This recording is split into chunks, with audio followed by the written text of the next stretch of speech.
Assalamualaikum warahmatullahi wabarakatuh. Perkenalkan, nama saya Andi Naima Abul Alla dengan nomor stambuk 040 2019 0366 dari kelas Etika dan Tanggung Jawab Profesi Hukum C6. Baik, di sini saya akan menjawab pertanyaan dari Ayahanda Dr. Hardianto Janggi, SH, MH. Pertanyaan yang pertama, apa sajakah hak dan kewajiban seorang advokat selain yang terdapat pada slide materi?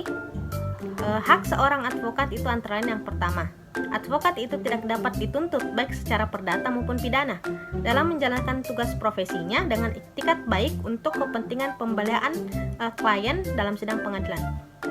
Selanjutnya itu yang kedua, advokat itu berhak memperoleh informasi, data dan dokumen-dokumen lainnya baik dari instansi pemerintahan maupun pihak lain yang berkaitan dengan kepentingan tersebut yang diperlukan untuk pembelaan kepentingan kliennya sesuai dengan peraturan perundang-undangan.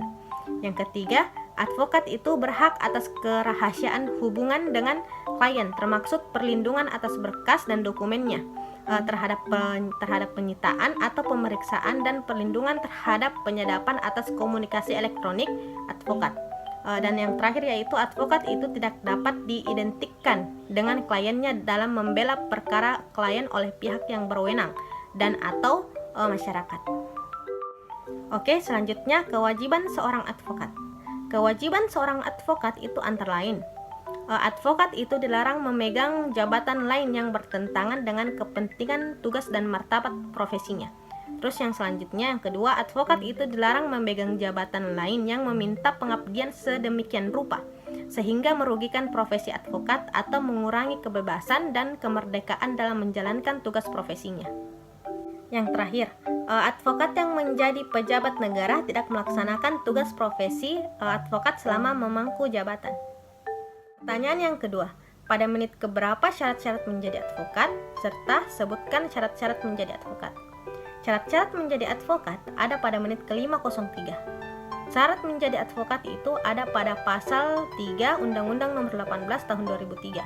Terlain, yang pertama itu warga negara Republik Indonesia, selanjutnya bertempat tinggal di Indonesia, tidak berstatus sebagai pegawai negeri atau pejabat negara, berusia sekurang-kurangnya 25 tahun, berijazah sarjana berlatar belakang pendidikan hukum, selanjutnya itu lulus ujian yang diadakan oleh organisasi advokat, magang sekurang-kurangnya 2 tahun terus-menerus pada kantor advokat, tidak pernah dipidana karena melakukan tindak pidana kejahatan yang diancam dengan pidana penjara 5 tahun atau lebih, dan selanjutnya itu berperilaku baik, jujur, bertanggung jawab, adil, dan mempunyai integritas yang tinggi. Pertanyaan yang ketiga, sebutkan 3 jenis-jenis tindakan advokat. Dalam pasal 7 Undang-Undang Nomor 18 Tahun 2003 dijelaskan jenis-jenis tindakan advokat antara lain, pertama teguran lisan, teguran tertulis, dan pemberhentian sementara dari profesinya selama 3-12 bulan. Pertanyaan yang terakhir, carilah suatu pemberitaan terhadap seorang advokat yang diberhentikan dari jabatannya karena telah melanggar kode etik profesi advokat dan peraturan perundang-undangan.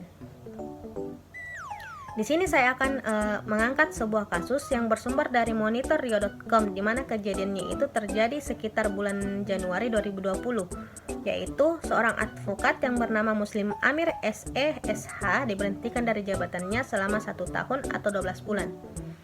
Majelis Hakim Dewan Kehormatan Daerah Perhimpunan Advokat Indonesia atau PERADI mengatakan, dengan adanya putusan ini, saudara Muslim Amir selaku teradu dilarang melakukan aktivitas profesi pengacara selama 1 tahun, baik di pengadilan maupun di luar pengadilan.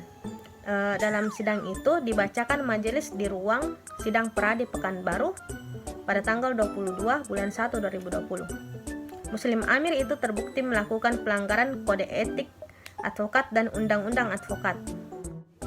Majelis Hakim Firdaus Bashir MH, Dr. Andes Wahyudi L. Panggabaen MH, Ismar Haryanto MH, Rahmat Saini MH, dan Ardian Faridi MH mengatakan bahwa kasus ini itu bermula saat pengadu Dr. Yudi Krisman MH bertindak sebagai pengacara bagi keluarga korban meninggal dunia akibat dugaan malpraktek di Rumah Sakit Aulia Hospital Pekanbaru awal tahun silam. Mas Rizal, ayah kandung korban, kemudian meminta Yudi Krisman selaku advokat untuk memperjuangkan hak-hak hukum bagi Mas Rizal akibat kematian anaknya. Sebagai pengacara keluarga korban, Yudi Krisman lantas memperjuangkan kliennya hingga ada rencana menggugat pihak Rumah Sakit Aulia Hospital. Kemudian dalam perjalanan pulangnya yang masih alot, tiba-tiba muncullah Muslim Amir yang bertindak sebagai pengacara Rumah Sakit Aulia Hospital. Sempat terjadi dialog dalam 3 kali pertemuan antara Muslim Amir dengan Yudi Krisman, tetapi tidak ada titik temu. Yang terjadi justru pemutusan kuasa sepihak oleh pihak keluarga Mas Rizal terhadap Yudi Krisman, kata majelis. Surat pemutusan kuasa itu juga diantar via ojek ke kantor law firm Yudi Krisman di Jalan Kartama, Pekanbaru, tetapi surat itu sehari lebih lambat dari tanggal perdamaian. Anehnya, surat perdamaian antara Mas Rizal dan pihak Rumah Sakit Hospital mendahului penerimaan surat pemutusan kuasa kepada Yudi Krisman. Sesuai putusan yang telah dibacakan bergantian oleh majelis hakim, terungkap bahwa Muslim Amir melanggar kode etik karena tidak menghormati teman sejawat, serta tidak menempatkan profesi advokat sebagai profesi terhormat alias officium nobile. Saudara teradu juga berposisi sebagai karyawan rumah sakit hospital, tetapi di bagian lain juga terus aktif berpraktek sebagai advokat, kata majelis hakim. Menurut majelis, unsur yang memberatkan Muslim Amir selaku teradu sering tidak bersikap sopan dalam persidangan. Tetapi unsur yang meringankan, teradu belum pernah dihukum dan baru 5 tahun jadi advokat, jadi masih bisa dibina, kata majelis tersebut. Ketua majelis Firdaus Bashir MH usai sidang kepada pers mengatakan putusan itu sudah sesuai dengan kode etik dan undang-undang advokat. Majelis sepakat bahwa saudara teradu memang bersalah dan melanggar kode etik advokat. Baik, sekian penjelasan dari saya. Assalamualaikum warahmatullahi wabarakatuh.